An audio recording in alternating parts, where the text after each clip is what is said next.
Unfortunately, I didn't know healthy ways to look after myself from the inside.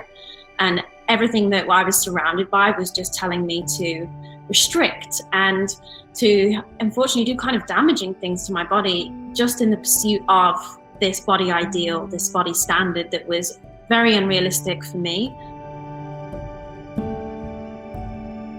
If you're in a body that looks fat, people don't understand that you can still have an eating disorder, because we kind of think of the word eating disorder and we immediately go to a white anorexic woman. But that's not the case. Eating disorders have many, many different forms. It really started when I was a teenager, because I was kind of thrown into this fashion world where I was pitted against other models and other women, and it was purely based on appearance. So that immediately made me very, very super focused on the outside, on the superficial things, and especially on size. I would kind of fake the confidence and dress in this kind of provocative way to kind of get attention, to think that would fulfill my need to love myself more. And even within the fashion industry, want to be photoshopped slimmer and want to shoot with photographers who would make me look a certain way.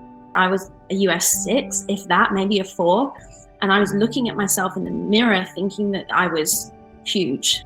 Just fighting against my own development into a woman at the time of those teenage years was so detrimental to my mental health, because instead of being accepting, instead of embracing, it was a constant battle and thinking, do I have enough energy to take this class because I haven't been eating?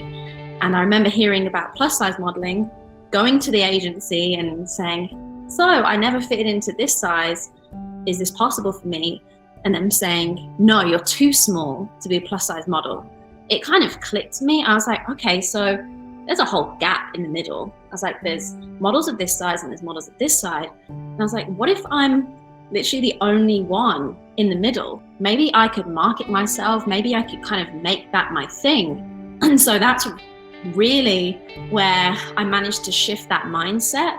And the responses were just really reassuring. The best thing I can do right now is really allow myself to define how I want to feel when I look at myself and when I see this body, because I'm in it every day. I have to figure out how we can get along and how I can fall in love with it. Definitely, without a shadow of a doubt, the fact that I was able to create a human, which I do not take for granted, and that just feels miraculous. And there are times like right now where I could just cry, because it's like, he's right there anyway.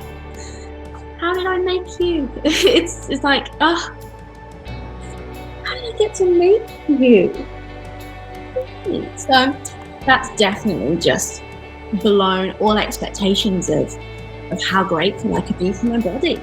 To think that I ever hated my body and resented it, and yet it can do this. It deserves all my respect.